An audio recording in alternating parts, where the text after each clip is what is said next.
Well, thanks to Nvidia, the AI trade remains alive and well. Let's bring in Sahak Manuelian, Managing Director and Head of Equity Trading at Wedbush, for perspective as we see fresh all-time highs, a record single-day gain in terms of the market cap that was added. That was just held previously by Meta.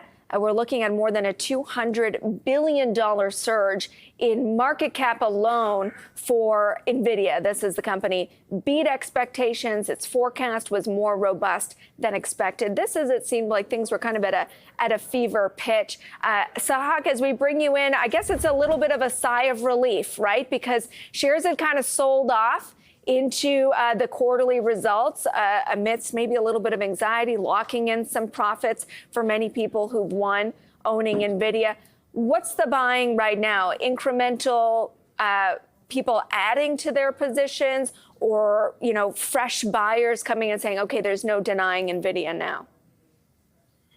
Yeah, Amber, to your point, I think there was a fair amount of degrossing in Nvidia, as well as many of these other tech stalwarts over the last couple weeks. Really, we've seen earnings come out within the tech complex. Earnings have been okay, but there's been some bumps in the road, and there was a lot of nervousness for Nvidia ahead of the print last night. We think there was a fair amount of degrossing, a lot of selling going into it. We saw several days of Nvidia's price action to the downside, and so last night, Jensen Huang coming out talking about fundamentally the conditions are excellent for continued growth in 2025 and beyond. And so here we go. Stocks at an all-time high, as you mentioned, which is really pretty remarkable. The SOX index, 52-week high, 46.61 on very strong upside momentum. And look, it's been pretty explosive all around for the tech complex. And on the desk here today, we're certainly seeing some hedge fund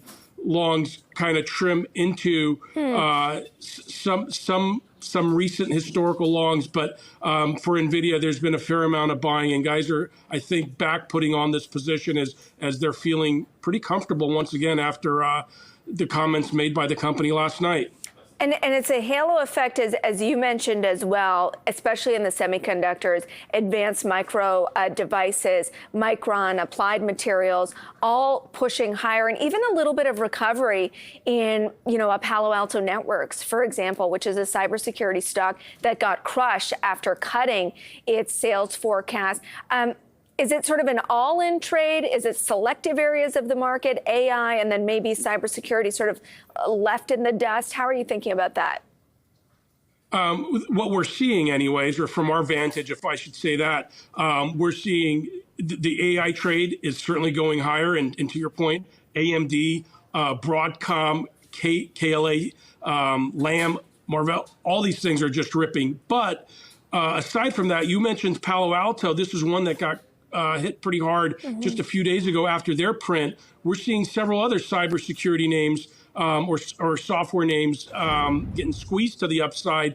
Names like CrowdStrike, Zscaler, ServiceNow, these are all rallying pretty hard today. Suffice it to say, hedge funds are probably getting squeezed in these things after some pretty decent selling after that Palo Alto sell-off. And this is all part of this kind of Magnificent Seven trade, but that has left Tesla out. Tesla, I don't think, can sit with those people right now in the cafeteria. And if you look at earnings from a Rivian or Lucid yesterday, it certainly didn't paint a pretty picture of what's going on in EV. Could Tesla kind of be further in the penalty box, as they don't have the same kind of compelling storytelling and narrative that Nvidia has? They certainly don't have the robust story that Nvidia has at the time being.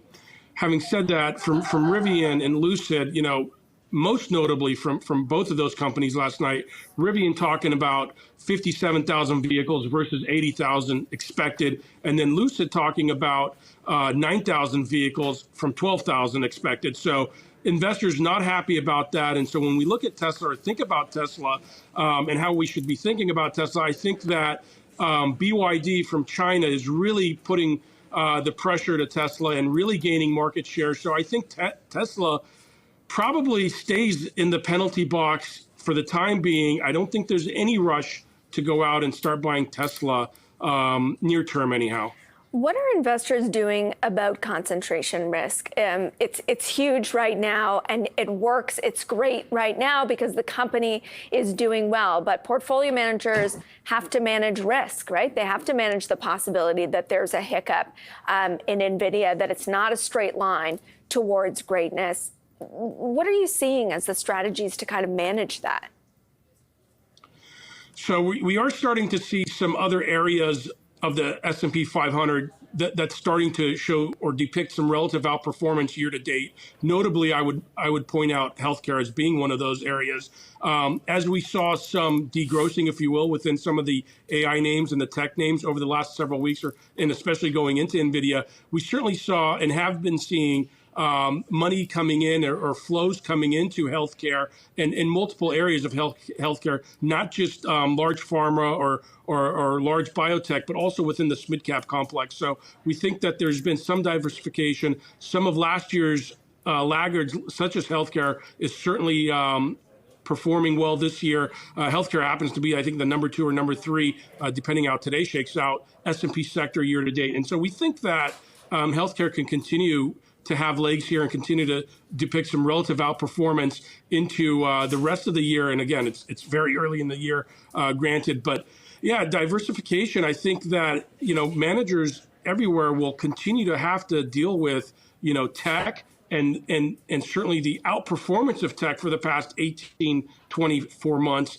and how they think about tech over the, course of the calendar year here in 2024.